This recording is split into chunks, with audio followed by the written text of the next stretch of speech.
ایک ایک جج کے سامنے ہزاروں کیسز ہوتے ہیں روز جو لگتے ہیں. ہمیں یہ بڑا اعتراض ہے کہ ہمارے کیسز عدالت میں کیس چلا جائے کبھی ختم نہیں ہوتا.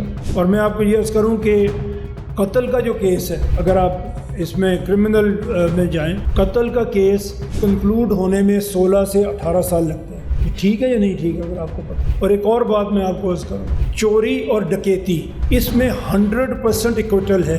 100% لوگ اس میں بری ہو جاتے ہیں. یہ کبھی آپ اسٹیٹسٹکس آپ نکال کے دیکھیں، آپ کیسے جرم ختم کر لیں گے جہاں پہ چوری اور ڈکیتی کے ایک بھی شخص کو سزا نہیں ہوتی اس میں، اور جہاں قتل کا کیس 16 سے 18 سال لیتا ہے اور مقتول اور قاتل دونوں فیملیز تباہ ہو جاتی ہیں اس پروسیس کے لیے. اور جو دیوانی کیسز ہیں وہ تو کبھی ختم ہوتے ہی نہیں ہیں، وہ تو نسلوں تک ختم نہیں ہوتے. لیکن اس کی وجہ صرف یہ نہیں ہے کہ آپ کے جج کمپیٹنٹ نہیں ہیں. اس کی وجہ یہ ہے کہ ایک جج جب جس دن بیٹھتا ہے اپنی کرسی پہ، اس کے سامنے 150-200 کیسز ہوتے ہیں. وہ 4 گھنٹے 6 گھنٹے میں کتنا کام کر سکتا ہے، اور جو کرے گا بھی اس میں کوالٹی ورک کتنا ہوگا.